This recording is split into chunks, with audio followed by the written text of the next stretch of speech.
ஆக்குவோம், ஒப்புக்கொடுப்போம், பலியாக்குவோம், பலியாக்குவோம், பலியாக்குவோம்.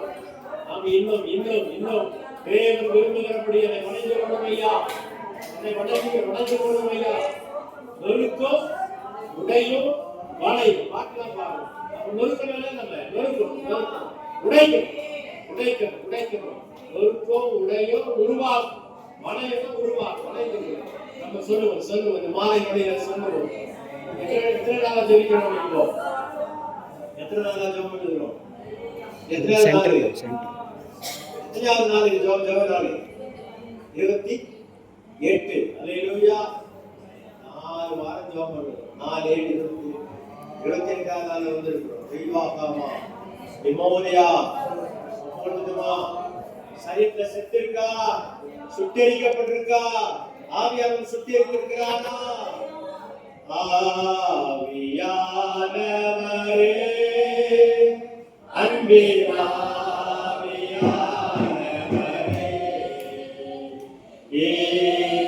வாரும், இறங்கி வாரும், எங்கள் மத்தியில் வாரும். வாரும், இறங்கி வாரும், எங்கள் மத்தியிலே. சீரார் மனதிலே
பெரிய காரியங்களை செய்யும், மகிமையான காரியங்களை செய்யும், வல்லமையான காரியங்களை செய்யும். தீர்மானிக்கலாமா? என்ன மாசம்? இந்த மாசம் என்ன மாசம்? என்ன மாசம்பா? மாசம் பேர் என்ன? மார்ச். என்ன பண்ணணும்? மார்ச் பண்ணணும். மார்ச் பண்ணணும். ஆமே நடக்கணும். ஆமே யாரோட நடக்கணும்? தேவனோடு. ஏனோக்கு நடந்தது போல, ஏனோக்கு நடந்தது போல தேவனோடு நடந்தான், தேவனோடு சந்தரித்தான், தேவனோடு சந்தரித்து காணப்படாத போனான். சொல்லுவோம் இன்னும் நடக்கணும், இன்னும் நடக்கணும், இன்னும் நடக்கணும். இந்த தேவனோடு நடக்கிறப்பா, இந்த மாதம் நடக்கணும்ப்பா, இந்த வருஷம் நடக்கணும். ஹalleluya, ஹalleluya. கரம் பிடித்து நடத்துங்க. சொல்லுவோம். ஆண்டவருக்காக சொல்லுவோம். கரம் பிடித்து நடத்துங்கப்பா, கரம் பிடித்து நடத்துங்கப்பா. ஆமா, யாக்கோபே பயப்படாதே, உன் வலது கரத்தை பிடித்து கொண்டு நான் சொல்லுகிறாரு, பயப்படாதே, நான் உனக்கு துணை இருக்கிறேன். 38 நான் உனக்கு போதித்து நடக்க வேண்டிய வழியை காட்டுகிறேன். உண்மையில் கண்ணை வைத்து ஆலோசனை சொல்லுங்க. ஆலோசனை ஒளி ஆலோசனை தேவைப்பா. ஓ கமா Hallelujah, hallelujah, hallelujah, hallelujah, hallelujah, hallelujah, hallelujah, hallelujah. உம்மை உயர்த்தி உயர்த்தி சொல்லுவோம்.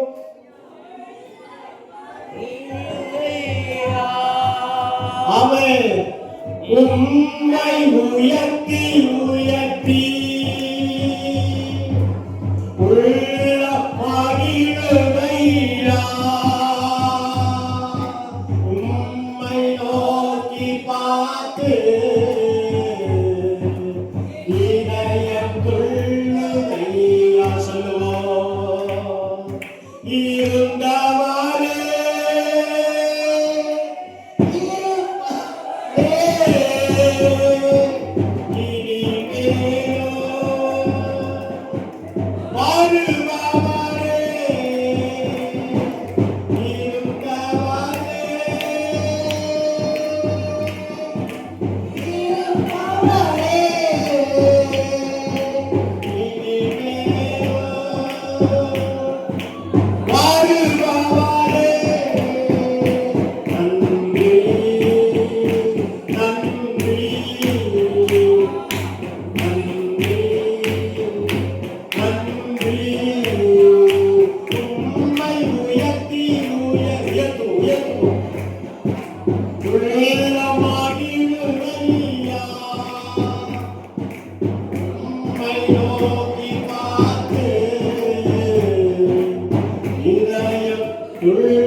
எல்லா மகிமைக்கும் பாத்திரரே, எல்லா கனத்திற்கும் பாத்திரரே, எல்லா மகிமைக்கும் பாத்திரரே, எல்லா கனத்திற்கும் பாத்திரரே. பிதாவாகிய தேவன், குமாரனாகிய தேவன், பரிசுத்தாவியாகிய தேவன், துதியின் மத்தியிலே வாசம் பண்ணுகிற தேவன், அழைக்கும் போது ஓடி ஓடி வருகிற தேவன், ஒப்பு கொடுத்ததை காக்கிற தேவன், கரலை தட்டி தட்டி ஆமை. ஓ வலிமைப்படு வலிமைப்படுத்து வலிமைப்படுத்து வலிமைப்படுத்து வலிமைப்படுத்து வலிமைப்படுத்து வலிமைப்படுத்து வலிமைப்படுத்து. அப்படியே நம்ம வீட்டுக்கு முழங்காலே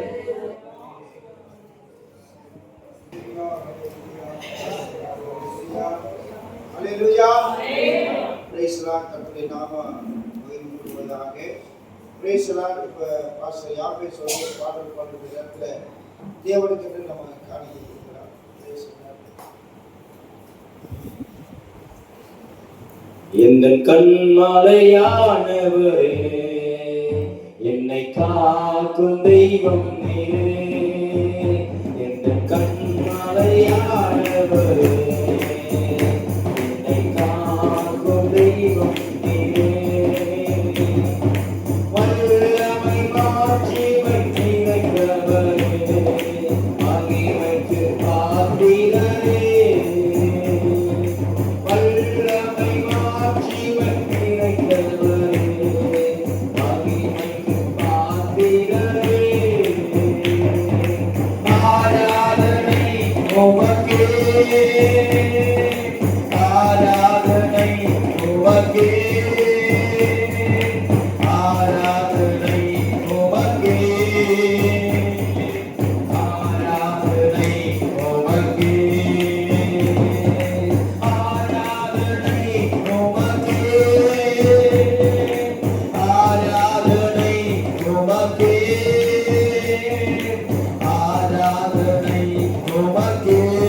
உமக்கே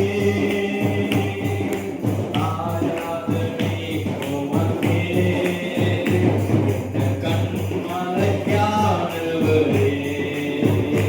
என்னை காக்கும் தெய்வம் நீரே கண்மலையானவரே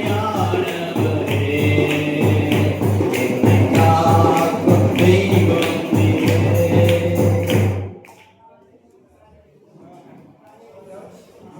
காணிக்கைக்காக வேண்டிய மற்றும் அல்லேலூயா ஸ்தோத்திரம்.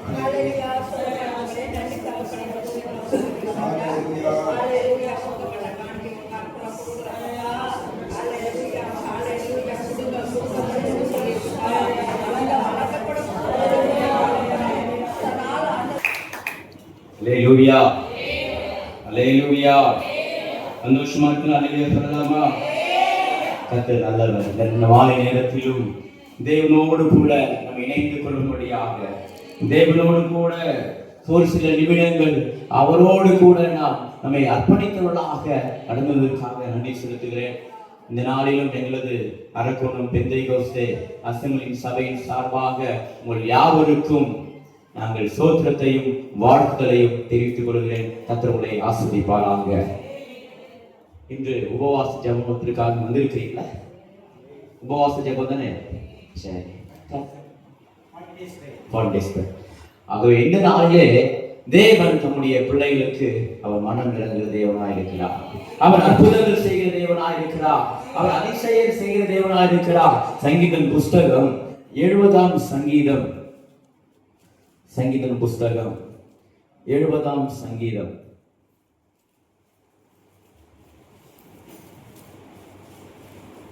4ஆம் வசனத்தை வாசிக்கலாம். உம்மை தேடுகிற யாவரும் உம்மில் மகிழ்ந்து சந்தோஷப்படுவார்களாக. உமது ரட்சிப்பில் பிரியப்படுகிறவர்கள் தேவனுக்கு மகிமை உண்டாவதாக என்று எப்பொழுதும் சொல்வார்களாக. அல்லேலூயா அல்லேலூயா. அப்போ நாம் இங்கே தேவனை உயர்த்தபடியாய் வந்திருக்கிறோம். இங்கே சங்கீதக்காரனாகிய தாவீது சொல்லுகிறார், உம்மை தேடுகிற யாவரும் உம்மில் மகிழ்ந்து சந்தோஷப்படுவார்களாக. ஏன் இந்த சந்தோஷம்? எதற்காக இந்த சந்தோஷம்? ஏன் அவர் இவ்விதமாக அவர் சொல்ல வேண்டும்? இங்கே தாவீது சொல்லுகிறார், அவன் ஜெபமாக சொல்லுகிறார், உம்மை தேடுகிற யாவரும் உம்மில் மகிழ்ந்து சந்தோஷப்படுவார்களாக. எப்படி ஒரு ஜெபிக்கிறார் பாத்தீங்களா? தேடுகிறவர்களுக்கு ஒரு சந்தோஷம் உண்டாகணுமா? எப்படின்னா சாதாரணமான சந்தோஷம் இல்ல, ஏதோ கொஞ்ச காலம் தோன்றி கொஞ்ச காலம் மறைந்து போகும்படியான சந்தோஷம் இல்ல, உம்மில் மகிழ்ந்து சந்தோஷப்படும்படியான. அல்லேலூயா. ஏனென்றால் நம்முடைய தேவன் தான் அவர் நம்முடைய சமாதானத்தை வைத்து போக என்று சொன்னார். அந்த சமாதானம் எவ்விதமாய் வருகிறார்? தேடுகிற பொழுது வருகிறது. நாம் இன்றைக்கு எவ்விதமாக தேடிக் கொண்டிருக்கிறோம்? தேவனை எவ்விதமாய் தேடிக் கொண்டிருக்கிறோம்? இங்கே சொல்றாரு, உம்மை தேடுகிற யாவரும் உண்மை மகிழ்ந்து சந்தோஷப்படுவார். அப்ப நம்ம எப்படி தேடுகிறோம்? ஒரு சிலர் அதிகாலையில் தேடுகிறார்கள், ஒரு சிலர் 12 மணி ராத்திரியிலே எழுந்து தேடுகிறார்கள். என்னை ஒரு அம்மா சந்தித்தாங்க. என்னுடைய சபைக்கு ஒரு வியாதிஸ்தரை ஜெபிக்கும்படியாக கொண்டு வந்தாங்க. அந்த வியாதிஸ்தர், அந்த அம்மாவுடைய நிலை எப்படின்னா, அவர்கள் பேச முடியாது, டோட்டலி கோமா ஸ்டேஜ், ஜீவன் மாத்திரம் தான் இருக்கிற தவிர அவன் நம்ம கூப்பிடுகிறது கொச்சி கேட்கணும்னு நினைக்கிறேன். அவங்க கண்ணை திறக்கல, அவங்க கை அசையல, அவங்க கால் அசையல, எல்லாம் டோட்டலி ஒரு மரித்து போன ஒரு சரீரம் விதமாக இருக்கும் என்றால் அவ்விதமாக அவர் இருந்தார்கள். அவரோடு கூட வந்த ஒரு அம்மா யாருன்னா, அவர்கள் தேவனை அறியாதவர்கள். அவங்க சொன்னாங்க, ஐயா இவங்களுக்கு எத்தனையோ தடவை நான் சொல்லிட்டேன், 12 மணிக்கு ஜெபம் பண்ணா எல்லாமே கிடைக்குது. யாரு? தேவனை அறியாதவர்கள். ஒருவேளை அவர்கள் தேவனை அறிந்தவர்களாக இருக்கிறார்கள். அவர்கள் யார் என்றால், இன்னும் தேவனை விட்டு, அந்த ஜீவனை கொடுக்காத தேவனை விட்டு, ரட்சிக்க கூடாது இருக்கிற தேவனை வர முடியல. ஆனால் அவர்கள் அறிந்திருந்தார்கள், ஒரு 12 மணிக்கு எழுந்து ஜெபித்தால் அவருக்கு அற்புதம் நடக்கும். 12 மணிக்கு எழுந்து முழங்கால் பண்ணிட்டு ஜெபித்தால் தேவன் அதை நடப்பிப்பார். எனக்கு ஒரு நிமிஷம் நானே அப்படியே ஆடிட்டேன், அசந்து போய்விட்டேன். ரட்சிக்கப்பட்டிருக்கிற என்னுடைய வாழ்க்கையில தேடணும் தெரியும், ஆனா அதிகாலையில தேடுவது கண்டடைவார்கள் தெரியும், வசனம் எனக்கு தெரியும். ஆனா இப்படி ஒரு அம்மா அவருடைய வாயிலிருந்து நான் சற்று எதிர்பார்க்கவில்லை. அவங்க சொல்றாங்க, அவ காலையில தேடினா கண்டிப்பா கிடைப்பார். இப்படிதான் நாம் தேடிக்கொண்டிருக்கிறோம். ஆகவே தேடிக்கொண்டிருக்கிற ஜனங்களுக்கு தேவனுக்குள்ளாய் மகிழ்ந்து சந்தோஷப்படும்படியாக அவருக்குள்ள மகிழ்ச்சி எப்படி தெரியுமா வரும்? அது நன்றியோடு கூட இருக்கும் பொழுது சொல்லுவாங்க, ஏதாவது நன்றி இருக்காடா, என்னுடைய உப்பை சாப்பிட்டு இருக்கிறேன், நன்றி இருக்காடா. ஆனா தேவனோடு கூட நடக்கிறனா அவரை தேடும் பொழுது சந்தோஷப்படும்படியாக தேவனை மாற்றுவராயிருக்கிறார். தொடர்ந்து வாசித்தோமானால், உமது ரட்சிப்பில் பிரியப்படுகிறவர்கள் தேவனுக்கு மகிமை உண்டாதாக என்று எப்பொழுது சொல்வார்களாக. 5 சொல்கிறது, நானும் சிறுமையும் எளியுமானவன். தேவனே, என்னிடத்து தீவிரமாய் வாரும் நீரைய துணை, என்னை விடுவிக்கிறவருமானவர் கர்த்தாவே தாமதியாதையோ. அல்லேலூயா, அல்லேலூயா. நீங்கள் எந்த தேவனை நீங்கள் நம்பி ஆராய்ந்து கொண்டிருக்கிறீர்கள் நான் நன்றாய் அறிந்திருக்கிறேன். ஒருவேளை இன்னும் எந்த விசுவாச வாழ்க்கையிலே நீங்கள் குறைவுள்ளவராக எனக்கு தெரியாது. ஆனால் தேவன் இன்றைக்கு உங்களோடு கூட பேசும்படியாக கர்த்தருடைய ஆவியானவர் எனக்கு இந்த வார்த்தையை தெளிவுபடுத்தினதுனால்தான் நான் இன்றைக்கு மத்தியிலே ஒரு வார்த்தை மாற்றி சொல்லி கடந்து போக விரும்புகிறேன். இன்றைக்கு நீங்கள் உங்கள் வாழ்க்கையிலே நீங்கள் தாமதிக்க கூடாது. உங்க வாழ்க்கையிலே இனி நீங்கள் தாமதிக்க கூடாது. ஏனென்றால் தாமதித்தால் என்ன நடக்கும்? அநேகர் தாமதித்தால் ஒரு சில காரியங்களை நீங்க அறிந்திருப்பீங்க. ஒருவேளை அதை தள்ளி போட்டா, தாமதத்தை தள்ளி போட்டா என்ன நடக்கும் தெரியும். இப்படிதான் நான் சில நேரங்கள்ல ஆண்டவருடைய வசனத்தையும் கேட்பேன், அதற்கு என்னை நடத்துவார் என்றால் அதற்கு சூழ்நிலையும் நான் கேட்பேன். திடீர்னு என்னுடைய குடும்பத்துல என்னுடைய தகப்பனார் மாத்திரம்தான் இந்த அந்தமான் தீவுக்கு வர வேண்டும் என்று திட்டமிட்டு இருந்தார். கர்த்தருடைய ஊழியத்தை செய்யும்படியாக நாங்கள் தீர்மானித்திருந்தோம். ஆனாலும் பொருளாதாரத்தின் குறைவாக நாங்கள் எல்லாம் சரி ஒருவர் மாத்திரம் போய் அங்குள்ள விசுவாசிகளை கொண்டு அங்குள்ள தம்முடைய ஊழியக்காரர்களை சேர்த்துக் கொண்டு தேவன் ராஜ்யத்தை கட்டும் என்று திட்டமிட்டிருந்தோம். ஆனால் தேவன் எனக்கு எதிர்பாராத ஒரு வாய்ப்பை எனக்கு கொடுத்தார். அந்த வாய்ப்பு என்னென்றால், என்னுடைய தகப்பனாரோடு கூட இந்த ஊழியத்திலே இணைத்துக் கொள்ளும்படியாக தேவன் தீர்மானித்தார். என்ன கேட்டாரு, வரியாதாரு வரேன் அப்படின்னு. என்கிட்ட எந்த ஒரு பொருளாதாரம் கிடையாது, ஆனா வரேன் என்று சொன்னேன். வரேன் சொல்லும் பொழுது நாங்க இப்போலாம் கப்பல்ல அப்போ 2012 இதே இடத்துக்கு நாங்க குழுவாக வந்து அரக்கணும் காஸ்பல் டீம் ஒரு சுவிசேஷ குழுவினராக இந்த இடத்துக்கு கடந்து வந்தோம். அப்ப கப்பல்ல வந்தோம். ஆனா இன்னைக்கு நேரம் கிடையாது.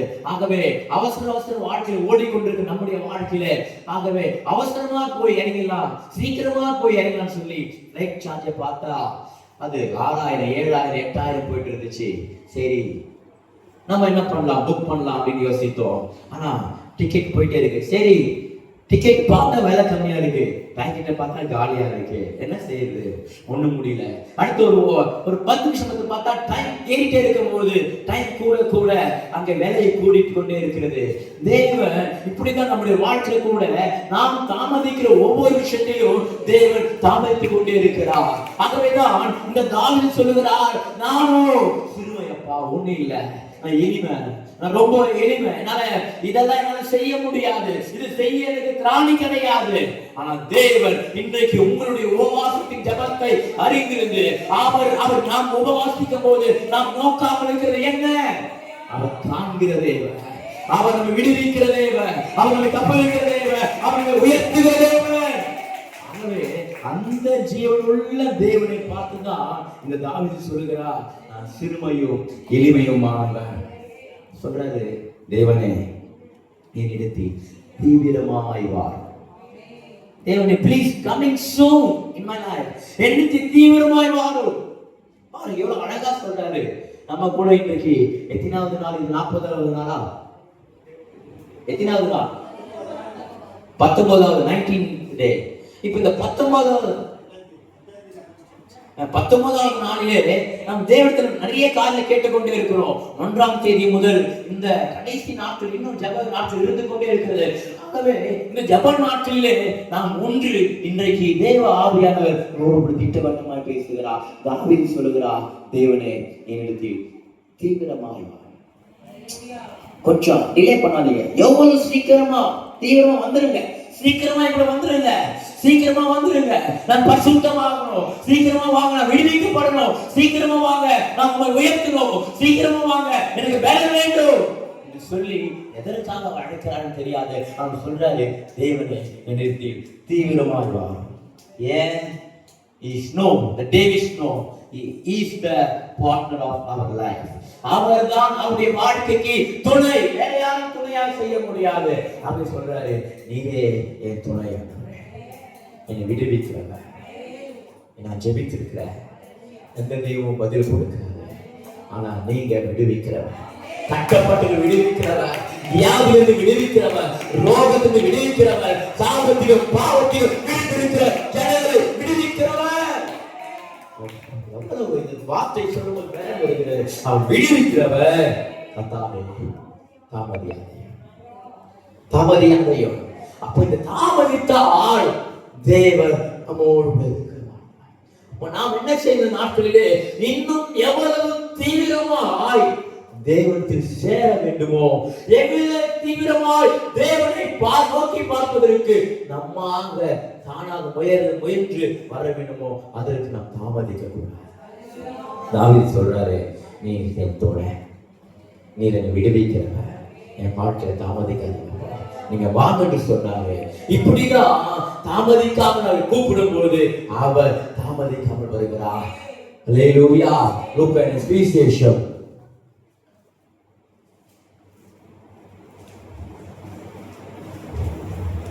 17ஆம் அதிகாரம் 12ஆம் வசனம் வாசிக்கலாம். அவர் கிராமத்தில் பிரவேசித்த போது பாருங்க, குஷ்டரோகமுள்ள மனுஷர்கள் 10 பேர் அவருக்கு எதிராக வந்து தூரத்தில் நின்று, இயேசு ஐயரே எங்களுக்கு இறங்கும் என்று சத்தமிட்டார்கள். பாருங்க, இந்த குஷ்டரோகியுடைய ஒரு மனிதன் இயேசுவை பார்த்துட்டா, அந்த அவர் எதிராக வந்து நின்னுட்டா, அவனுக்கு கிட்ட போக முடியல. ஏன்னா அவன் பலவீனமானவன், அவன் யார் என்றால் உலகத்தால் ஒதுக்கப்பட்டவன். இந்த காலங்களில் குஷ்டரோகம் வந்தா எப்படி பார்ப்பாங்க எனக்கு தெரியல. ஆனா நான் கேள்விப்பட்டிருக்கிற குஷ்டரோகம் வந்துட்டா அவன் ஒதுக்கப்பட்டவர்கள், அவன் தீண்டத்தகாதவர்கள், அவனை பார்க்க ஒப்பாது. அப்படி ஒரு வியாதி, அப்படி ஒரு கடுமையான ஒரு வியாதி மத்தியில அவன் தூரத்தில் நின்று, இயேசு ஐயரே எங்களுக்கு இறங்கும் என்று சத்தமிட்டார்கள். தொடர்ந்து வாசிக்கிறோம். அவர் பார்த்து, நீங்கள் போய் உங்கள் ஆசாரியர்களுக்கு உங்களை காண்பீர்கள் என்றார். அந்தபடி அவர் போகையில் சுத்தமானார்கள். அல்லேலூயா, அல்லேலூயா. நம்முடைய வாழ்க்கையிலே நாம் தாமதிக்க கூடாது. இங்கே ஒரு மனுஷன், குஷ்டரோகம் உள்ள மனுஷன், அவன் எதிர்பார்த்தது வந்தது வேறு. அவன் நினைச்சான், இந்த இயேசு கிட்ட போனா என்னை தொடுவாரு, ஒருவேளை இந்த இயேசு கிட்ட போனா உன்னுடைய வியாதி சுகமாக நினைச்சு வந்திருக்கலாம், ஒருவேளை இந்த இயேசு கிட்ட போனா எனக்கு ஏதாவது ஒரு மாற்று வழிய செய்வார் நினைச்சு வந்திருக்கலாம். ஆனா இந்த குஷ்டரோகியை பார்த்து சொல்றாரு, நீ உன் ஆசாரியர்களை காண்பி. அவன் சொன்ன மாத்திரத்திலே அவன் தாமதிக்க. என்னடா நம்மலாம் பாத்தீங்கன்னா இங்க எப்படி எனக்கு தெரியல, அங்கெல்லாம் தமிழ்நாட்டுலாம் ஜுரம் வந்துட்டா இல்ல ஏதாவது வியாதி வந்துட்டா டாக்டர் போவோம். அங்க போயிட்டு டாக்டர் தீவிரா இருக்கு கொஞ்சம் பாருன்னா, நமக்குள்ள எப்படின்னா டாக்டர் தொட்டு பார்த்து நல்லா இருக்கிறீங்களே உங்களுக்கு ஒன்னே இல்லை அப்படின்னு சொல்லி சொன்னா டாக்டர் நல்லா பாக்குறாங்க அர்த்தம். அவர் சும்மா ஏதாவது அப்படியா, அவர் எக்ஸ்பீரியன்ஸா இருப்பாரு, அனுபவசாலியா இருப்பாரு. அவரு ஜுரமா லைக் வேற ஏதாவது இருக்கா, வயிறுதா இல்ல, வேற ஏதாவது ஏதாவது கால் முட்டி ஏதாவது இருக்கா கேட்டு உடனே ஒரு பிரிஸ்கிரிப்ஷன் மாத்திரை அந்த மெடிக்கல் லிஸ்ட்டை கொடுத்துருவாங்க. நம்ம சொல்லுவோம், அந்த ஆள் 500 ரூபாய் வாங்கிட்டான், தொட்டு கூட பார்க்கல. எப்படி தொட்டு நம்பிதா? தொட்டு கூட பார்க்கல. அவன் அப்படியே மருந்து சீட்டை ஏறிட்டான், 5000 பில்லு வந்துச்சு. இப்படி பல எதிர்பார்ப்போடு கூட வந்த இந்த குஷ்டரோகி வாழ்க்கை என்ன தெரியுமா நடந்தது? அவன் தாமதிக்காமல் தேவனுடைய வார்த்தைக்கு கீழ்ப்படிந்து காண்பிக்கிற போகும்போதே அவன் சுத்தமாயிட்டான். அவன் சுத்தமாயிட்டான், சரீரத்தில் சுத்தமாயிட்டான், ஆவில சுத்தமாயிட்டான், ஆத்மாவில சுத்தமாயிட்டான். அவனிலே கரை ஒன்று இல்லாதபடிக்கு தேவன் அவனை அழகாக மாற்றிவிட்டான். அல்லேலூயா, அல்லேலூயா, அல்லேலூயா. அவன் சுத்தமானான். அந்த 10 பேர்ல ஒருத்தன் வரான், ஆரோக்கியமானதை கண்டு திரும்பி வந்து உரத்த சத்தத்தோடு கூட தேவனை மகிமைப்படுத்தினான். இவருடைய வாழ்க்கை எனக்கு இன்னொரு காரியம் ரொம்ப பிடிச்சது. அவன் கீழ்ப்படிந்து போனான். அடுத்தது இங்கெல்லாம் பாத்தீங்கன்னா எங்க ஊர்ல, அதாவது சென்னையில அரக்கோணத்துல பாத்தீங்கன்னா ஜெபிக்க வருவாங்க, அற்புதம் நடக்கும். டாக்டர் கைவிடப்பட்டிருப்பாங்க, அற்புதம் நடக்கும். இயேசுவை ஏத்துக்கிறாயா, சுகமாயிட்டா, இது பண்ணிடுறாயான்னு சொல்லுவாங்க. சுகமாயிட்டு பிற்பட்டு போயிடுவாங்க. அதோட சர்ச்சை எந்த பக்கம், அவருக்காக ஜெபித்த ஊழியக்காரர் எந்த பக்கம், அவருக்காக பாடுபட்ட நண்பர்கள் எந்த பக்கம் இருக்கிறாங்கன்னு தெரியாது. ஆனா இந்த 10ல ஒருத்தன் வந்து திரும்பி வந்து அவன் தாமதிக்கல. அப்புறம் பார்த்துக்கலாம், இந்த இயேசுவை வேற எங்கேயா இருப்பாரு, அவர் பிஸியான ஆளாச்சே, எங்கேயாவது போயிருப்பாரு. அப்புறம் பார்த்துலாம் நினைக்கல. அவன் திரும்பி வந்து உரத்த சத்தத்தோடு தேவனை மகிமைப்படுத்தினான். அல்லேலூயா, அல்லேலூயா. இன்றைக்கு நம்முடைய வாழ்க்கையில தேவனை மகிமைப்படுத்துவதற்கு நாம் தாமதிக்க கூடாது. ஒரு எத்தனையோ உங்களுடைய வாழ்க்கையில தேவன் நன்மை செய்திருப்பார், எத்தனையோ காரியங்களுடைய வாழ்க்கையில செய்திருப்பார். ஆனா இன்னைக்கு நம்ம என்ன சொல்றோம்? பரவாயில்ல, இந்த வாரம் இல்லைன்னா அடுத்த வாரம் போய்க்கலாம், இந்த இன்னைக்கு இல்லைன்னா நாளைக்கு ஜபத்துக்கு போய்க்கலாம். அதே ஜபதான் இல்ல. அவன் திரும்பி வந்து உரத்த சத்தத்தோடு கூட தேவனை மகிமைப்படுத்தினான். ஆகவே அவன் திரும்பி வந்து அவன் மகிமைப்படுத்தும் பொழுது தேவன் அவனை நோக்கி ஒரு வார்த்தை சொல்லுகிறார். 19ஆம் வசனம் வாசிக்கலாம். 19th verse. அவனை நோக்கி, நீ எழுந்து போ, உன் விசுவாசம் உன்னை ரட்சித்தது என்றார். அல்லேலூயா. இன்றைக்கு நம்முடைய வாழ்க்கையிலே உபவாசத்து வந்திருக்கலாம். ஆனா தேவன் உங்களுடைய விசுவாசத்தை தேவன் அவர் காண்கிற தேவனா இருக்கிறார். அவர் உங்களுடைய விசுவாசத்தை அங்கீகரிக்கிற தேவனா இருக்கிறார். உங்களுடைய நம்பிக்கையை அவர் உறுதிப்படுத்துகிற தேவனா இருக்கிறார். தேவன் நம்மை பார்த்து சொல்லுகிறார், நீ எழுந்து போ, உன் விசுவாசம் உன்னை ரட்சித்தது, உன் விசுவாசம் உன்னை ரட்சித்தது. தேவனுடைய சமூகத்திலே நாம் தாமதிக்காமல் உள்ளே வருகின்ற போது, தாமதிக்காமல் விசுவாசத்தோடு ஜெபிக்கிற போது, தாமதிக்காமல் விசுவாசத்தோடு விண்ணப்பங்களை நாம் ஏறெடுக்கிற போது கர்த்தர் நம்முடைய விசுவாசத்தை அவர் அங்கீகரிக்கிற தேவனாக இருக்கிறார். நம்முடைய விசுவாசத்தை தேவன் கனப்படுத்துகிற தேவனாக இருக்கிறார். அதைத்தான் இவருடைய வாழ்க்கையை தேவன் நடத்தினார். அப்பதான் சொன்னேன், நாம் உபவாசிக்கும் போது அவர் நோக்காமல் இருக்கிறது, நாம் உபவாசிக்கிற போது அவர் நம்மை பார்க்காமல் இருக்கிறது. நாம் உபவாசிக்கும் போது கர்த்தர் நம்மை பார்க்கிறார், அவர் நம்மை அறிந்து கொள்கிறார். நாம் எவ்விதத்திற்கெல்லாம் உபவாசிக்கிறோம், உபவாசித்து அங்க தேவன் ஆலோசனை சொல்லுகிறார். சில இந்த வகை பிசாசு உபவாசிக்காவிட்டால் போகாது.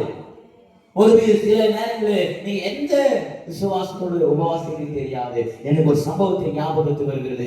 தாவீது ஒரு மனுஷன் தான், அவன் பிள்ளை செத்து போடுறத அவன் நினைச்சான். யாருக்கு தெரியும் கர்த்தர் ஒருவேளை இறங்குவா, இறங்காம போகிறான். ஆனா அவனை பார்க்கிறவன். ஆகவேதான் நம்ம சொன்னான், தாவீதுடைய வாழ்க்கையிலே அவன் உடைய காரியம் அவன் எடுத்து போனான், அவன் உபவாசித்தான். பின்பு பிள்ளை மறித்து போயிடுச்சு. அவன் எழுந்து அவன் அடுத்த காரியம் செய்யலாம், குளித்தான், சாப்பிட்டான், திரும்ப போனான். இன்னைக்கு நம்முடைய வாழ்க்கையில தேவ சித்தத்தோடு உபவாசித்தார், அந்த சித்தத்தை தேவன் நிறைவேற்றுவார் இருக்கிறார். யோவான் 14:14 சொல்கிறது, என் நாமத்தினால் நீ எதை கேட்டாலும் அதை நான் உனக்கு செய்வேன். அப்ப இன்றைக்கு உபவாசித்திருக்கிற உங்களுடைய வாழ்க்கையில நீங்க தாமதிக்காமல் விசுவாசத்தோடு கூட உபவாசித்திருக்கிற உங்களுடைய வாழ்க்கையில தேவனுடைய சுத்தத்தின்படி கேட்டா அதை உங்களுக்கு அவர் நிறைவேற்ற வல்லவராய் இருக்கிறார். அதை உங்களை செய்ய அவர் வல்லவராய் இருக்கிறார். லூக்கா சுவிசேஷம் 19ஆம் அதிகாரம் 1 வாசிக்கலாம். அவர் எரிகோவில் பிரவேசித்து அதன் வழியாக நடந்து போகையிலே ஆயக்காரனுக்கு தலைவனும் ஐஸ்வர்யமாய் இருந்த சகைவிடப்பட்ட ஒரு மனுஷன் இருந்தா. அவன் பாருங்க, அவருடைய வாழ்க்கை என்ன நினைக்கிறான், இயேசு எப்படிப்பட்டவரோ என்று அவரை பார்க்க வழியை தேடினான். அவன் குள்ளமானபடியால் ஜன கூட்டத்தில் அவரை காணக்கூடாமல் அவர் போகும் வழியில் முன்னாக ஓடி அவரை பார்க்கும்படி ஒரு காரணத்தினாலே. அவன் நிலை என்ன தெரியுமா? இந்த சகையுடைய நிலை என்ன தெரியுமா? நல்லா கவனிக்கணும். இந்த சகையுடைய தோற்றம் மிக குள்ளமான, ஆனா அவனுக்கு ஒரு ஆசை இருந்துச்சு, அவனுக்கு ஒரு விருப்பம் இருந்துச்சு. இந்த இயேசு எப்படிப்பட்டவன், இந்த இயேசு எப்படிப்பட்டவன்? அவர் வெள்ளையா இருப்பாரா, கருப்பா இருப்பாரா, சிவப்பா இருப்பாரா, நமக்குள்ள பேசுவாரா, அவர் யாருக்குள்ள பழகிறாரு, ஒருவேளை அவர் யாரு கூட போறாரு பார்க்கலாம்னு சொல்லி அவனுக்குள்ள ஒரு ஆசை இருந்து அவன் முயற்சி செய்தான். அவன் முயற்சி செய்த விதமா எப்படி இருந்துச்சுன்னா, அவன் ஒரு மரத்துல ஏறினான், இயேசுவை பார்த்தான். அவன் மரத்துல ஏறின இயேசு பார்த்தான். எப்படி பார்த்தீங்களா? இவன் இயேசுவை பார்க்க மரத்துல ஏறினான், அவனை இயேசு பார்த்தா. அப்பதான் சொல்றாரு, சகையிலே சீக்கிரமா இறைப்பா, உன் வீட்டுக்கு ரட்சிப்பு வந்தது. ஓ, அவரை பார்க்க தாமதிக்காமல் பார்த்து, அவன் சரித்த குறித்து அவன் பார்க்கல, அவன் நிலையை குறித்து அவன் பார்க்கல, அவனுடைய காரியம் குறித்து பார்க்கல. அதுக்கு மாறாக அவன் ஒரு வழியை தேடுகிறான். He chose the one way for seeking the God. இவன் அவருடைய வழியை பார்க்க, அவரை பார்க்க ஒரு வழியை தேர்ந்தெடுக்கிறார். அந்த மரத்திலே இருக்கிறார். கர்த்தர் அவனை பார்த்தா, அவன் வீட்டுக்கு ரட்சிப்பு வந்தது. அவன் அநேகரிலே ஆஸ்வதிக்கப்பட்டான். இன்றைக்கு நம்முடைய வாழ்க்கையிலே கூட ஒருவேளை நான் இப்படி இருக்கிறப்பா, என் புருஷன் வரல, நான் மட்டும்தான் வந்து இருக்கிறேன், என்னுடைய வாழ்க்கையில என் கணவன் வந்து இருக்கிறான், என்னுடைய மன்னிக்கும் என்னுடைய கணவன் வந்து இருக்கிறான், என்னுடைய மனைவி இருக்கிறான், அப்படிதான் வரல.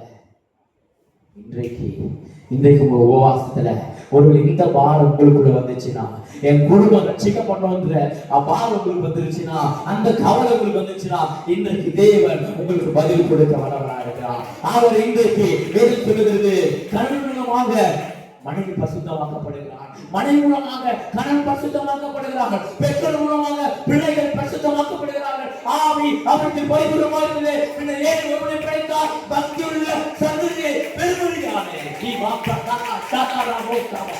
ஓ, இன்றைக்கு பக்தியுள்ள சந்ததியை பெற்றெடுக்க தேவன் நமக்கு அனுக்கிரகத்தை பாராட்டுகிறார், கிருபையை தந்திருக்கிறார், பலனை தந்திருக்கிறார். அவர் நமக்கு உதவி செய்வார். ரட்சிக்க கூடாதபடிக்கு கர்த்தருடைய கை குறுகி போகவில்லை, ரட்சிக்க கூடாதபடிக்கு கர்த்தருடைய கை குறுகி போகவில்லை. அவர் மாம்சமான் யாவருக்கும் அவர் தேவன். இன்றைக்கு இப்படிப்பட்ட குடும்பங்களுக்காக இந்த 19th day of you, if you fasting for your family problem, if you fasting for your children, if you fasting for your husband, you are fasting for your relatives, fasting for the people, நீங்க எதற்காக உபவாசித்திருந்தாலும் இன்றைக்கு தேவன் சபையை ரட்சித்தவர் உங்களை ரட்சிப்பார். ஒன்று நீங்கள் செய்ய வேண்டும், நீங்க தேவன் நோக்கி நீங்க வாங்க, எனக்கு துணையா இல்லைன்னு சொல்லி அழைக்கும் பொழுது கர்த்தர் வருவார். இப்படிதான் அப்போஸ்தலர்களுடைய புஸ்தகம் 8ஆம் அதிகாரம், நான் வேகமாக போய் கொண்டிருக்கிறேன். அப்போஸ்தலர்களுடைய புஸ்தகம் 8ஆம் அதிகாரத்தில் வாசிக்கும் பொழுது அங்கே விதமாய் வாசிக்கிறோம். எத்தியோப்பியா மந்திரியை குறித்து வாசிக்கிறோம். அப்போஸ்தலர்களுடைய 8ஆம் அதிகாரம் 26 வாசிக்கலாம்.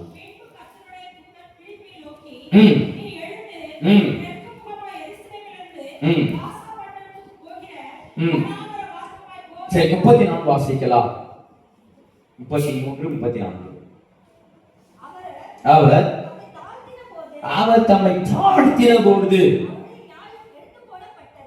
அவருடைய நியாயம் எடுத்து போடப்பட்டது. ம் ம் ம் ம் மந்திரி பிலிப்பை நோக்கி, தீர்க்கதரிசி யாரை குறித்து இதை சொல்லுகிறார்? தம்மை குறித்தோ வேறொன்றை குறித்தோ எனக்கு சொல்ல வேண்டும் என்று கேட்டுக்கொண்டார். அப்பொழுது பிலிப்பு பேச தொடங்கி இந்த வேத வாக்கியத்தை முன்னிட்டு இயேசுவை குறித்து அவனுக்கு பிரசங்கித்தார். இவ்விதமாய் அவர்கள் வழிநடந்து போகையிலே தண்ணீர் உள்ள ஓடத்துக்கு வந்தார்கள். அப்பொழுது மந்திரி, இதோ தண்ணீர் இருக்கிறது, நான் ஞானஸ்தானம் பெறுவதற்கு தடை என்ன என்றார். அதற்கு பிலிப்பு, நீ முழு இதயத்தோடும் விசுவாசித்தால் தடை இல்லை என்றார். அப்பொழுது அவன் இயேசு கிறிஸ்துவை தேவனுடைய குமாரன் என்று விசுவாசி என்று சொல்லி ரதத்தை நிறுத்த சொன்னான். அப்பொழுது பிலிப்பு மந்திரியும் அங்கே இருவரும் தண்ணீரில் இறங்கினார்கள். பிலிப்பு அவனுக்கு ஞானஸ்நானம் கொடுத்தான். அவர்கள் தண்ணீரிலிருந்து கரையேறும் பொழுது கர்த்தருடைய ஆவியானவர் பிலிப்பை கொண்டு போய்விட்டார். மந்திரி அப்புறம் அவனை காணாமல் சந்தோஷத்தோடு தன் வழியை போனான். இன்றைக்கு தேவன் இந்த பிலிப்புடைய வாழ்க்கையில் மாத்திரல்ல, இந்த எத்தியோப்பியாவுடைய வாழ்க்கையில் மந்திரியுடைய வாழ்க்கை நடந்தது. அவன் போய்கொண்டிருக்கிறார். கர்த்தருடைய ஆவியானவர் எப்படி நடத்துறாரு பாருங்க. ஒருவன் ரட்சிக்க சித்தமாய்விட்டா அவன் யாரை கொண்டு ரட்சிப்பார்? அவர் உங்களை கொண்டு ரட்சிப்பார், என்னை கொண்டு ரட்சிப்பார், நம்முடைய பிள்ளைகளை கொண்டு ரட்சிக்க இருக்கிறார். இந்த பிலிப்பு கர்த்தருடைய ஆவியானவர் நடத்துகிறார். அவர் நடத்தும் பொழுதுதான் அங்கே அவரோடு இணைந்து கொண்டார். அவர் வேதத்தை அறிந்து கொண்டார். அவர் ஞானஸ்நானத்தை பெற்றுக் கொண்டார். பிலிப்பு அந்த மந்திரி தாமதிக்கல பாருங்க. அந்த மந்திரியுடைய வாழ்க்கையில தாமதித்திருந்தா அவன் சந்தோஷமாய் போயிருக்க மாட்டான். ஆனால் சந்தோஷத்தோட வழியே போனான்னு வாசிக்கிறோம். இந்த மந்திரியுடைய வாழ்க்கையில் அவன் தாமதித்திருந்தா இப்படிப்பட்ட ஒரு ஸ்லாக்கியத்தை அவன் பெற்றுக் கொண்டிருக்க முடியாது. Okay, Philip, you are saying everything good. Okay, bye bye. நான் சில இங்க நீல் பக்கத்தில் பார்க்கும்போது சில ஆங்கிலேயர்கள் வந்திருந்தாங்க, சில ஃப்ரெண்ட்ஸ் வந்தாங்க. ஹலோனா ஹலோ, பாய் பாய் பாய். இப்படிதான் கடந்த மனுஷனுடைய வாழ்க்கையில இன்னைக்கு இந்த தம்பியை பார்க்கணும். என்ன தம்பி, நல்லா இருக்கியா? அவரு நல்லா இருக்கமா? ஓகே, ஆனா பாய் நான் பார்க்கலாம். அவ்வளோதான், போயிட்டாரு. அவருக்கு பேச முடியல. அவர் நீங்க என்ன எங்க வந்து கேட்டாதான் அவருக்கு பதில் சொல்ல முடியும். ஆனா இந்த மந்திரி என்ன பண்றாரு பாருங்க. இயேசுவை அறிந்து கொண்டு இயேசுவை விசுவாசிக்கக்கூடிய தக்கதான கிருபையை பெற்றுக்கொண்டு ஞானஸ்நானம் பெற்றுக்கொண்டார். இன்றைக்கு கூடி வந்திருக்கிற உங்களிலே எத்தனை பேர் இந்த ஞானஸ்நானத்திற்காக நீங்க தாமதித்துக் கொண்டு தெரியாது? இந்த ஞானஸ்நானம் உங்களை பரலோகத்துக்கு கொண்டு போய் சேர்க்கும். இந்த ஞானஸ்நானம் தேவ ராஜ்யத்தை காண செய்ய முடியும். இந்த ஞானஸ்நானம் உங்களுடைய பாவத்தை அறிக்கை செய்வதற்கு, பாவத்திற்கு மறித்து நீதிக்கு பிழைக்கும்படியாய் செய்யும். ஆக இந்த மந்திரி அவருடைய வாழ்க்கையை தாமதிக்காமல் கர்த்தருடைய வார்த்தைக்கு கீழ்ப்படிந்து அவரை ஒப்புக்கொண்டதினாலே அவன் கர்த்தருடைய ராஜ்யத்திற்கு ஆயத்தமானார். அவன் சந்தோஷமாய் புறப்பட்டு போனார். இன்றைக்கு உங்களுடைய வாழ்க்கையிலே நீங்க தாமதித்தானால், நீங்க டிலே பண்ணுவீங்களானால், தாமதித்தானால் இன்றைக்கு உங்களுக்காக வைக்கப்பட்டிருக்கிற பரலோக ராஜ்யத்தை எழுந்து போவீர்கள். விசுவாசித்து நீங்கள் பற்றிக் கொள்வீர்களா? அந்த ஞானஸ்நானத்திற்கு கீழ்ப்படிந்து அர்ப்பணிப்பீர்களா? கர்த்தர் உங்களையும் இந்த சந்தோஷத்தோடு கூட உங்களை கடந்து போக பண்ணுவார். அல்லேலூயா, அல்லேலூயா. அப்போஸ்தலர் நடவடிக்கைகள் புத்தகம் 10ஆம் அதிகாரம் 44 வசனம் வாசிக்கலாம். இந்த வார்த்தைகளை பேதுரு பேசிக் கொண்டிருக்கையில் வசனத்தை கேட்பவர்கள் யாவரும் பரிசுத்த ஆவியானவர் யாவர் மேல் பரிசுத்த ஆவியானவர் இறங்கினார். அவர்கள் பல பாஷைகளை பேசுகிறதையும் தேவனை புகழ்கிறதையும் பேதுருவோடு கூட வந்திருந்த விசுவாசிகள் கேட்கும் பொழுது பரிசுத்த ஆவியின் வரம் புறஜாதிகள் மேலும் பொழிந்தள்ளப்பட்டதை குறித்து பிரமித்தார்கள். அல்லேலூயா. இது இன்னொரு அதிசயம். வசனத்தை தாமதம் இல்லாமல் கேட்டவருக்கு பரிசுத்த ஆவியானவர் இறங்கினார். அவர்கள் ஊற்றப்பட்டார். அறிந்தவர் மேல் ஊற்றப்பட்டார். தேவனை குறித்து ருசி பார்க்க விரும்புவர் மேல் ஊற்றப்பட்டார். பரிசுத்த ஆவியானவர் அவர்கள் நடத்தினார். அவர்கள் பரிசுத்த ஆவியை பெற்றுக்கொண்டார்கள். பெற்றுக்கொண்டு ஞானஸ்நானம் பெறாதபடிக்கு எவனாவது தன்னை விளக்கலாமா? அவங்க கேட்டாங்க, விளக்கலாம் கூடாது. இன்றைக்கு கர்த்தருடைய ஆவியானவர் உங்களோடு கூட தீர்க்கமாய் தெளிவாய் பேசிக் கொண்டிருக்கிறார். இந்த வார்த்தைகளை நீங்கள் மற்றவர்களுக்கு போய் சொல்லும்படியாக உங்களோடு கூட பேசிக் கொண்டிருக்கிறார். இன்றைக்கு இந்த பரிசுத்த ஆவியானவர் உங்கள் மேல் இறங்குவா. நீங்கள் விரும்புகிற புறஜாதியார் மேல இறங்குவா. அவர் ரட்சிக்கவா. ஹல்லேலூயா, ஹல்லேலூயா, ஹல்லேலூயா. அந்த பரிசுத்த ஆவியானவர் அந்த வாழ்க்கையில் இறங்கி வரும் பொழுது நீங்கள் மகிமை அடைவீர்கள். நீங்கள் பரிசுத்தமாவீர்கள். நீங்கள் அவர்களாக மாறுவீர்கள். வேதம் சொல்கிறது, எவர்கள் தேவனுடைய ஆவியினால் நடத்தப்படுகிறார்களோ அவர்கள் தேவனுடைய புத்திரராக இருக்கிறார்கள். இந்த பரிசுத்த ஆவியானவரை அவங்க தாமதிக்காமல் பார்த்தபோது வசனத்தை அவர்கள் கேட்க தாமதிக்கல. இன்னைக்கு தானே இந்த வசனம் ஏற்கனவே சொல்லிட்டாங்கப்பா. இந்த வசனத்தை ஏற்கனவே ஒரு பாஸ்டர் பேசிட்டாரு. இந்த வசனத்தை எல்லாரும் சொல்லிட்டாங்க அப்படின்னு சொல்லி அதை ஒதுக்காம இவர் என்ன பேசுறாரு, இந்த வார்த்தை கொண்டு இவர் என்ன பேசுறாரு என்று கேட்டவருமே பரிசுத்த ஆவியானவர் இருப்பார். இதுக்கெல்லாம் ஒரே ஒரு ரீசன் தான், அவங்க தாமதிக்கல. Immediately hand over to surrender to God. அவங்க உடனடியாக தேவனுக்கு அவங்களை அர்ப்பணித்த பொழுது கர்த்தருடைய ஆவியானவர் கிரியை செய்ய ஆரம்பித்தார். இன்றைக்கு என்னுடைய வாழ்க்கையில நான் 13ஆம் வயதிலே ரட்சிக்கப்பட்டேன். நான் இங்கே என்னுடைய தகப்பனாருக்கு நான் 3வது மகன். எனக்கு மேலே என்னுடைய அக்கா ஒருவர் இருக்கிறார், எனக்கு அண்ணன் ஒருவர் இருக்கிறார். நான் கடைசியாக பிறந்தேன். எங்க குடும்பத்துல நான் 2வது பிறந்தேன். என்னுடைய அக்காவுக்கும் என்னுடைய அண்ணனுக்கும் மேஜர் ஆபரேஷன் பண்ணாங்க. அதாவது பிரசவத்தின் போது பெரிய ஆபரேஷன் பண்ணாங்க. அடுத்தது நான் சுகப்பிரசவத்தோடு கூட என்னை தேவன் பிறக்க செய்வேன். ஏன் சொல்லுகின்றால், என்னை தேவன் கருவிலே என்னை தேர்ந்தெடுத்தார். ஆகவே இன்றைக்கு உங்களுக்கு மத்தியிலே நின்று பேசும்படியான கிருபையை தந்திருக்கிறார். நான் 13 வயதிலே ஒருவேளை நான் பாஸ்டருடைய மகனாக இருந்தாலும், சிறு வயது முதல் நல்ல ஒரு வேத வார்த்தை மூலமாக, நல்ல ஒரு ஆராதனை மூலமாக, ஜபத்தின் மூலமாக நடத்தப்பட்டிருந்தாலும் எனக்குள்ள ஒரு பயம் இருந்துச்சு, எனக்குள்ள ஒரு பாவம் இருந்துச்சு, எனக்குள்ள ஒரு சந்தேகம் இருந்துச்சு, எனக்குள்ள ஒரு விதமான கலக்கம் இருந்துச்சு. என்னை 13ஆம் வயதிலே என்னை தேவனுக்கு ஒப்பு கொடுத்தேன். 2006ஆம் வருஷம் ஒரு 30ஆம் தேதி டிசம்பர் மாதம் கடைசி இறுதி ஆண்டிலே உங்களை போல ஒரு கூட்டத்தில் என்னுடைய தகப்பனார் ஆராய்ச்சி கொண்டிருந்த பொழுது அவர் சொன்னார் ஒரே வார்த்தை, இன்றைக்கு யாரெல்லாம் நீங்க பரிசுத்த ஆவியானவரை பெற்றுக்கொள்ள வேண்டுமோ நீங்க இயேசுவே என் நிரப்புங்க என்று சொல்லுங்க, பரிசுத்த ஆவியானவரே என் நிரப்புங்க என்று சொல்லுங்கன்னு சொன்னாரு.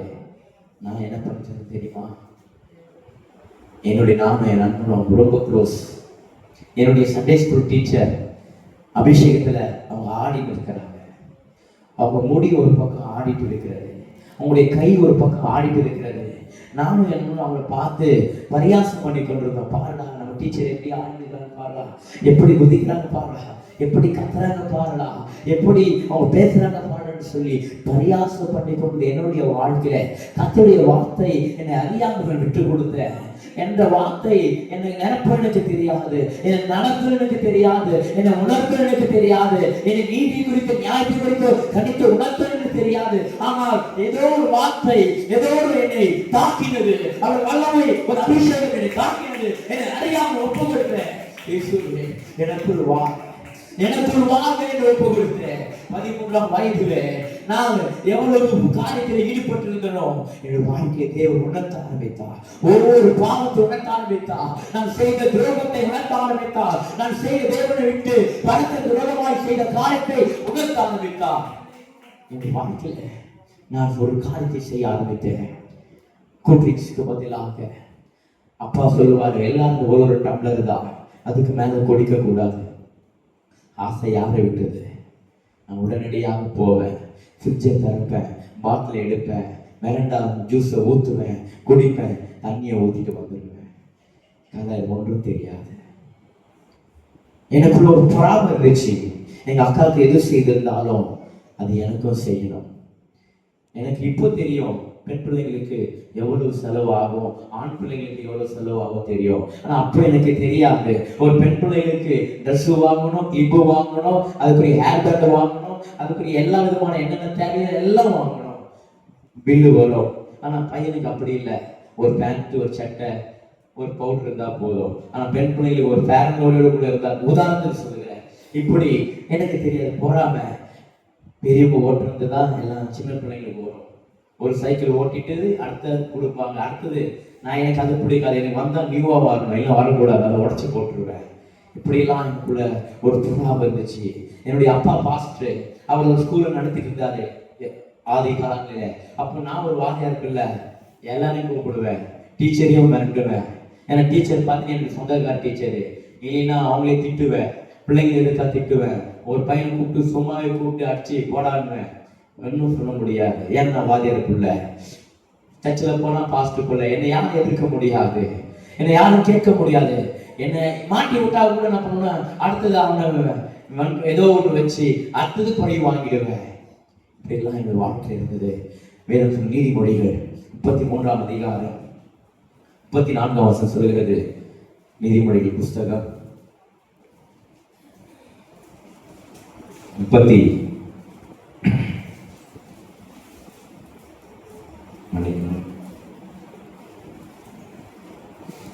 நீதிமொழி புஸ்தகம் 28ஆம் அதிகாரம்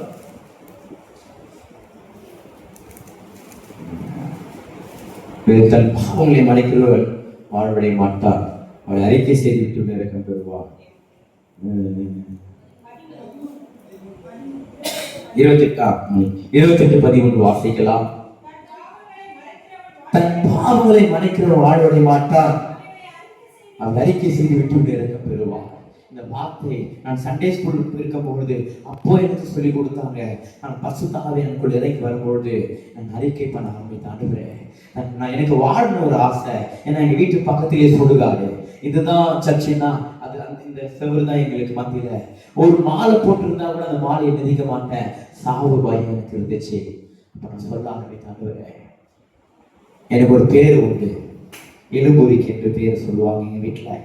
இந்த பரிசுத்த ஆவியானவர் இறங்கி வரும்பொழுது நான் சொன்னேன், இந்த பேர் நீங்க நிரப்பணும்னா இந்த பேர் மறைத்து போக வேண்டும் சொல்லி என்னை பரிசுத்த ஆவியானவர் உணர்த்த என்னுடைய பாவனை அறிக்கை செய்ய ஆரம்பித்தேன். ஏன்னா நமக்கு வாழ வேண்டும் ஒரு ஆசை இருந்துச்சு.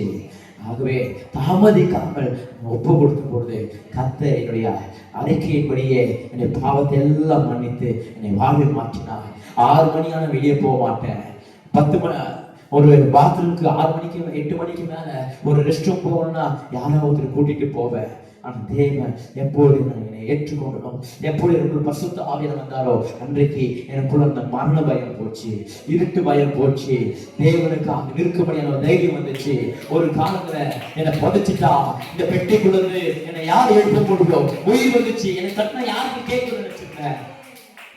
கர்த்தர் இப்ப எனக்கு தைரியம், மறித்து போனாலும் அங்கிருப்பேன், நான் அங்கிருப்பேனே, நான் அங்கிருப்பேனே, நான் அங்கிருப்பேனே இயேசுவுட, நான் அங்கிருப்பேனே, நான் அங்கிருப்பேனே, நான் அங்கிருப்பேனே இயேசுவுட, நீ அங்கிருப்பாயா, நீ அங்கிருப்பாயா, நீ அங்கிருப்பாயா, நீ திருமணமே, நீ அங்கிருப்பாயா, நீ அங்கிருப்பாயா, நீ அங்கிருப்பாயா, திருமணமே.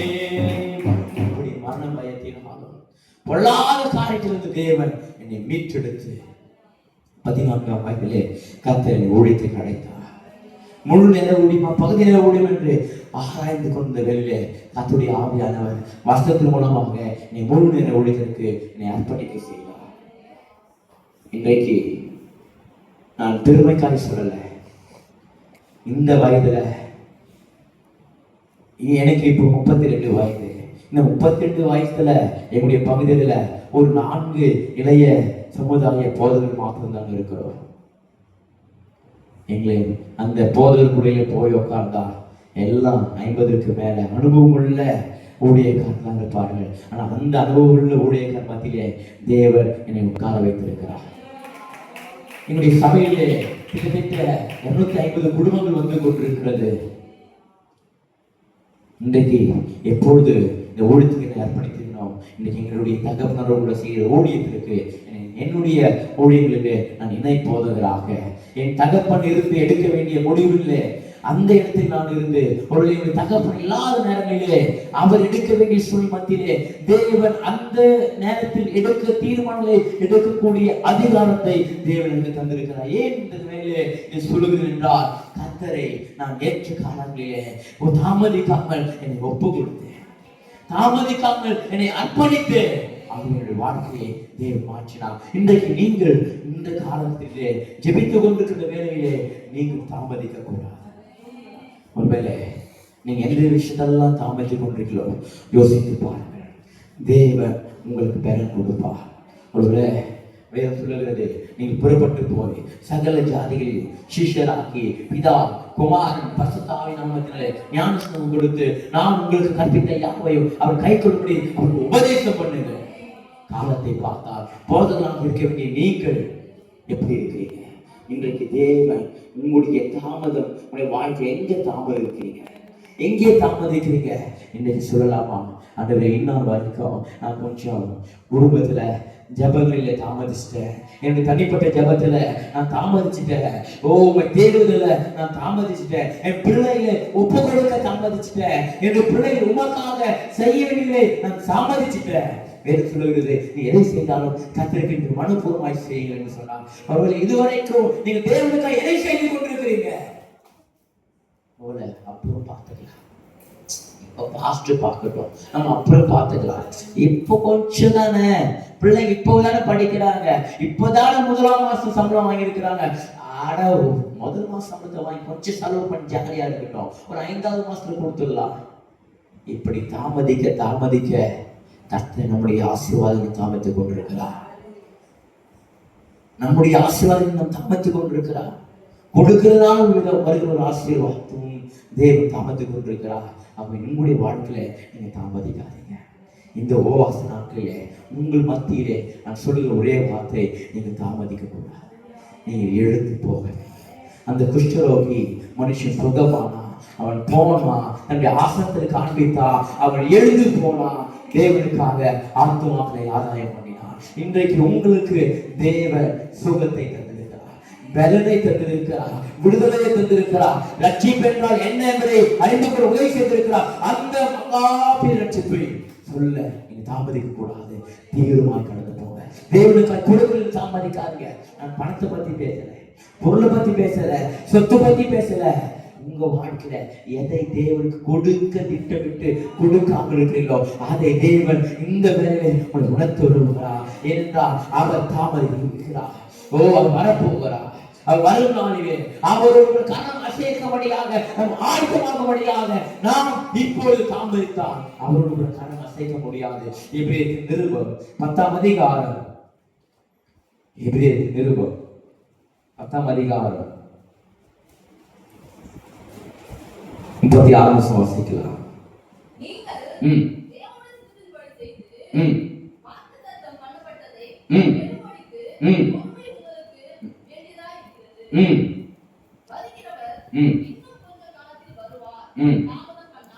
வருகிறவர் இன்னும் கொஞ்ச காலத்தில் வருவார், அவர் தாமதம் பண்ணார்.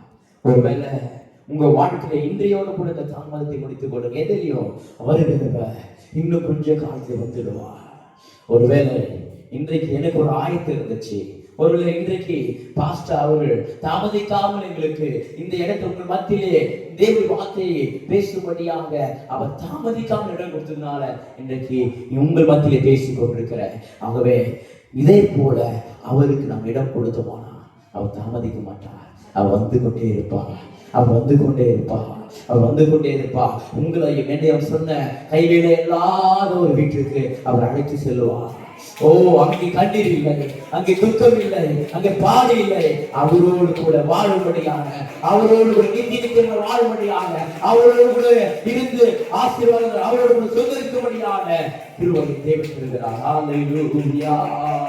உன்னை ரட்சிக்க உன் கூடவே இருக்கிறேன். உன்னை ரட்சிக்க உன் கூடவே இருக்கிறேன். இன்று வாக்கு அளித்தவர் உன்னை காத்து வருகிறார். இன்று வாக்கு அளித்தவர் உன்னை காத்து வருகிறார். இந்த காலம் கொள்ளாதது, உன்னை கர்த்தர் அழைக்கிறார். இந்த காலம்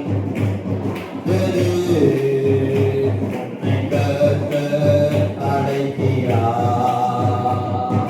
வாலிப நாட்களில் உன் தேவனை தேடி வா. வாலிப நாட்களில் உன் தேவனை தேடி வா. காத்தாங்காலுக்கு போடிய செயல் வீரனாய் திகழவா. காத்தாங்காலுக்கு போடிய செயல் வீரனாய் திகழவா.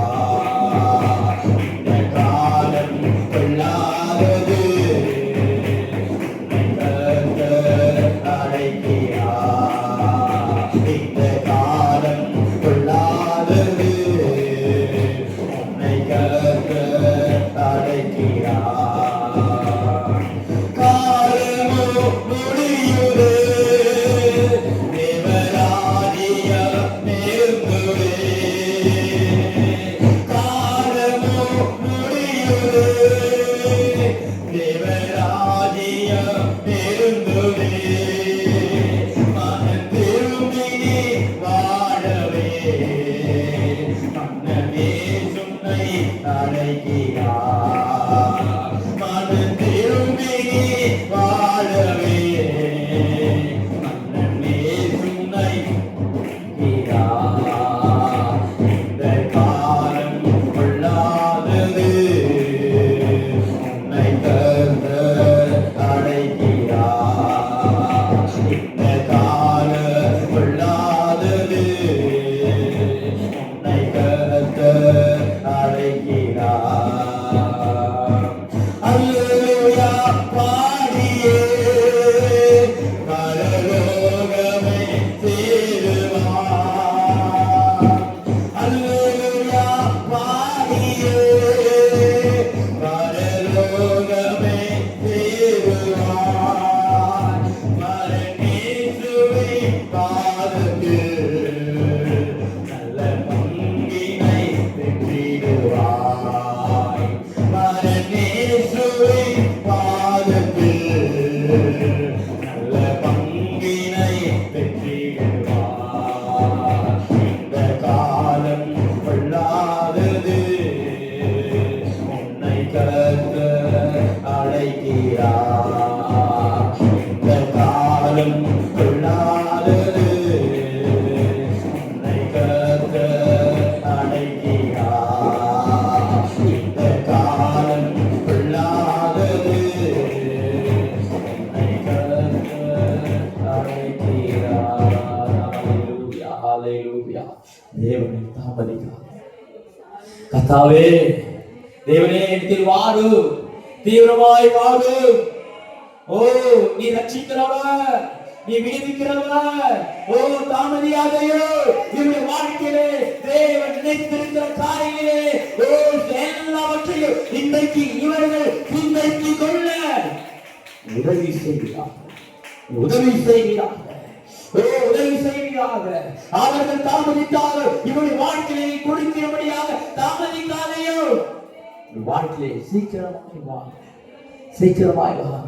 இந்த பகுதியிலே எவர்களை ஊழியக்காரராக பிரித்தெடுக்க வேண்டுமோ அவரை பிரித்தெடுக்க, எவர்கள் குடும்பமாய் ஆராதிக்க வர வேண்டுமோ அவர் குடும்பமாய் ஆராதிக்கப்பட, எவர்கள் கட்டமைக்கப்பட வேண்டுமோ அவர் கட்டமைக்கப்பட, எவர்கள் தமக்கு பயன்படுத்துகிறவர்களுக்கு தேவன் பிள்ளைகளுடைய பிள்ளையை காண செய்வார் சொல்லி பிள்ளைகளை காத்து கொண்டிருக்கிறார்களோ, கணிக்காய் காத்து கொண்டிருக்கிறார்களோ கர்த்தர் வாய்க்கப்படுகிறார். கர்த்தர் வாய்க்கப்படுகிறார்.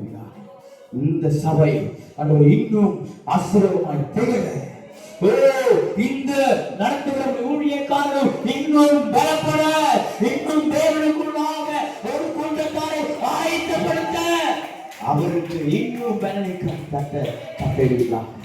ஒருவரும் எழுந்து போகாதவர்களுக்கு அன்றுவரே தாமதிக்காமல், அன்றுவரே தாமதிக்காமல், அன்றுவரே எல்லாவற்றையும் உடனடியாக செய்த பிலிப்பை பார்க்கிறோம், தாமதிக்காமல் செய்த சகலை பார்க்கிறோம், தாமதிக்காமல் செய்த அந்த சுகமான குஷ்டரோகியை பார்க்கிறோம். அவர்கள் எல்லாம் செய்த தேவன், உடனடியாக பதில் கொடுத்த தேவன், உடனடியாக சகாயத்தை செய்த தேவன், நன்மை செய்த தேவன். இந்த ராத்திரி வேளையிலே நம்முடைய பிள்ளைகளுக்கு இறங்குவீராக, இறங்குவீராக, இறங்குவீராக, ஓ இறங்குவீராக, ஓ இறங்குவீராக, ஓ இறங்குவீராக, இந்த வினாடி இறங்குவீராக. கர்த்தருடைய ஔஷதம் இறங்குவதாக, கர்த்தருடைய பலன் இறங்குவதாக, கர்த்தருடைய கிருபை இறங்குவதாக, கர்த்தருடைய தயவு இறங்குவதாக, கர்த்தருடைய நன்மை இறங்குவதாக.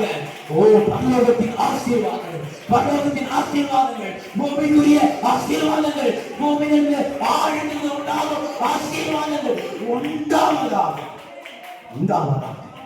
நசரேயனாகிய இயேசு கிறிஸ்துவின் நாமத்தினாலே, ஜெயம் கொடுக்க இயேசு கிறிஸ்துவின் நாமத்தினாலே உண்டாக ஜெபிக்கிறோம். கர்த்தர் எல்லாவற்றையும் மாற்றி எங்களை கொண்டு வந்திருக்கு ஒரு முகாந்திரம் உண்டானா, அந்த முகாந்திரத்தை கர்த்தர் எங்களை உருவாக்கி கொடுக்கிறார். ஒவ்வொரு கர்த்தரை பொருட்படுத்துவோம். இயேசு நாமத்தை ஜெபிக்கிறோம்.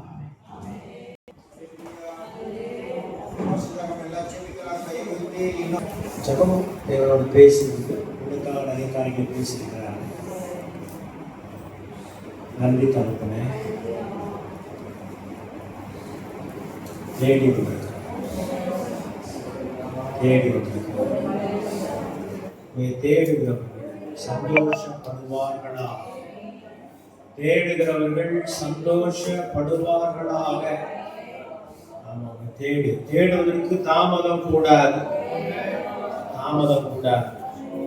அதற்கு நேராக இன்னும் வந்திருக்கிற உங்களுடைய அடியார்கள் தாமதமின்றி உங்களுடைய சமூகத்தில் உமக்கென்று செய்ய வேண்டியவைகளை செய்து இன்னைக்கு கேட்ட வார்த்தையின்படி யாரெல்லாம் தாமதம் இல்லாமல் காரியங்களை, சந்தர்ப்பங்களை, சூழ்நிலைகளை, காலங்களை, தேவ ஊழியர்களை பயன்படுத்தி கொண்டார்களோ, இதுமாய் பயன்படுத்திக் கொள்வதற்கு கூடி வந்திருக்கிற யாவருக்கும், குடும்பங்களுக்கும், தனிப்பட்ட ஒவ்வொரு நபருக்கும் கர்த்தர் இரக்கம் செய்வீராக, இரக்கம் செய்வீராக. இங்கே இந்த தீவிலே நீ வைத்திருக்கிற நோக்கம், பிறக்க வைத்த நோக்கம், வாழ வைத்துக் கொண்டிருக்கிற நோக்கத்தை நிறைவேற்றுவதற்கு கிருபை, இரக்கம், தயவு உங்களுடைய அடியார்களுக்கு உண்டாவதாக, உண்டாவதாக. தேவனாகிய கர்த்தர் மனுஷனை ஒரே ரத்தத்தினாலே தோன்ற பண்ணி பூமியின் மீது குடியிருக்கும்படி செய்து அவர்கள் குடியிருப்பின் எல்லைகளை முன்குறித்திருக்கிறார் என்று அப்போஸ்தலர் 17:25 சொல்லுகிறபடி இதுதான் இவர்கள் குடியிருப்பின் எல்லை.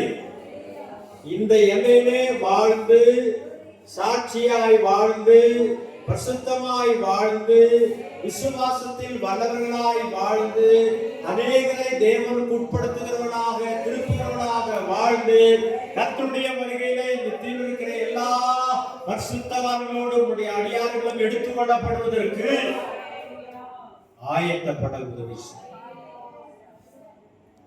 இங்கே இருக்கிறதை பயன்படுத்திக் கொள்ள உதவி செய்யும். இந்த சூழ்நிலைகளிலே தேவனுக்காக உழைப்பதற்கும் ஜீவிப்பதற்கும் உதவி செய்யும். தனித்தனியாக, பேர் பேராக, வீதம் வீதமாக பங்கு பங்காக உடைய பிள்ளைகளை ஆசீர்வதியும்.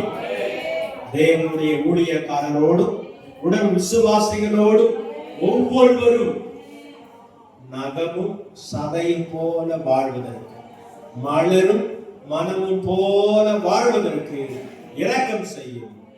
தனிப்பட்ட முறையிலும் எல்லா இடங்களிலும் நம்முடைய பிள்ளைகளை ஆசீர்வதித்து அநேக ஆசீர்வாதமாய் நிலைநிறுத்தும். ஒரு விசையாய் கூட துதி கான மகிமையாவும் உமக்கு செலுத்தி எங்கள் ரட்சகரும் மீட்பரும் மெய்ப்பருமான இயேசு கிறிஸ்துவின் நாமத்தில் ஜெபிக்கிறோம் நல்ல பிதாவே. ஆமென். நம்முடைய கர்த்தராகிய இருக்கிற ஆண்டவராகிய இயேசு கிறிஸ்துவின் கிருபையும் பிதாவாகிய தேவனுடைய அன்பும் பரிசுத்த ஆவியானுடைய ஐக்கியமும் சந்தோஷமும் சமாதானமும் நமது அனைவரோடும் சகல பரிசுத்தவான்களோடும் கர்த்தராகிய இயேசு கிறிஸ்துவின் வரைக்கும் முற்றிலைத்திருக்கிறார். ஆமென். என் ஆத்துமாவே கர்த்தரை ஸ்தோத்திரி, என் முழு உள்ளமே பரிசுத்த நாமத்தை ஸ்தோத்திரி. என் ஆத்துமாவே கர்த்தரை ஸ்தோத்திரி, அவர் செய்த சகல உபகாரங்களையும் மறவார். ஆமென். அல்லேலூயா, அல்லேலூயா, அல்லேலூயா, அல்லேலூயா, அல்லேலூயா. கர்த்தர் நல்லவர். Praise the Lord.